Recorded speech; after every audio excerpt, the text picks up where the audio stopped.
First updates from the West Asia. Lebanon's health ministry says the Israeli strikes on the counts east, including the main city of Baalbek, have killed at least 40 people. Rescuers are still looking for survivors under the rubble. The toll includes 11 people killed in the city of Baalbek, 9 of them in the Shirkan district, which is a densely packed Sunni neighborhood in the Shiite majority city where the Iran-backed Hezbollah group holds sway. The city's famed Palmyra hotel has also been damaged in the nearby strikes. The health ministry has reported that 2 people have been killed there. The ministry also said that the Israeli strike killed 16 people in the village of Nazria. Furthermore, at least 82 people have been killed in Israeli strikes, killed in the Syrian city of Palmyra, and the death toll is the highest due to Israeli raids on pro-Iran groups in Syria since the civil war broke out in 2011. Meanwhile, Israel's Prime Minister Benjamin Netanyahu has stayed a decision by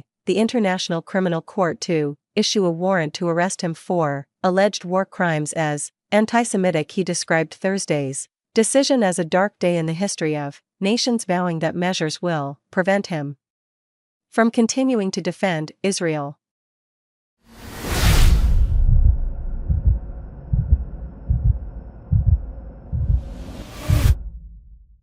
This is an anti-Semitic measure that has one goal: to deter us from exercising our natural right to defend ourselves against our enemies who rise up against us to destroy us.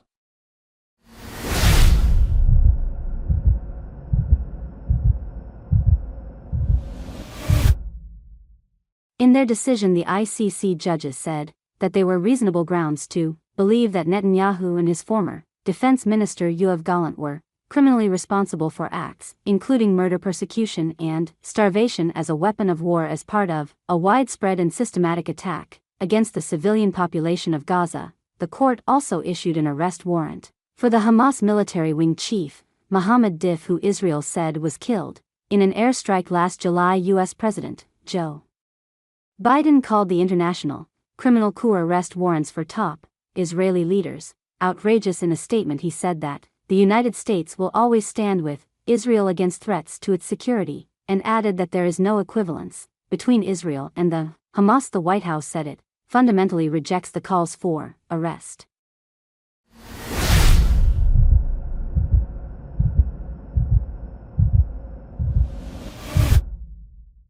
We fundamentally reject the court's decision to issue arrest warrants for senior Israel officials. We remain deeply concerned by the prosecutors' rush to seek arrest warrants and the troubling process errors that led to this decision. The United States has been clear that the ICC does not have jurisdiction over this matter.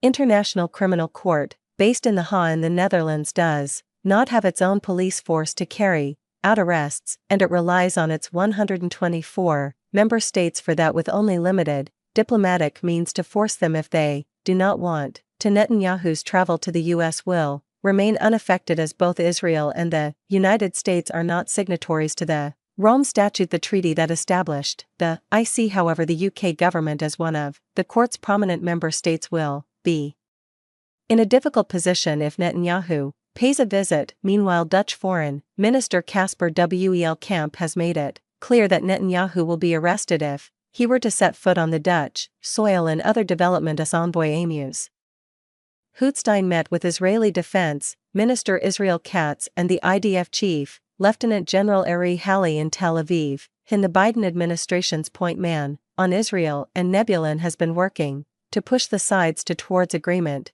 and meeting this week with officials in Lebanon and Israel. On Wednesday, Israeli officials demanded the freedom to strike Lebanon's Hezbollah as part of any ceasefire deal, raising a potential complication, while the Hezbollah leader, Naim Qassem, said the Lebanese militant group supports the ongoing negotiations, but has some reservation and rejects a provision for quote-unquote freedom of movement for Israeli troops in Lebanon.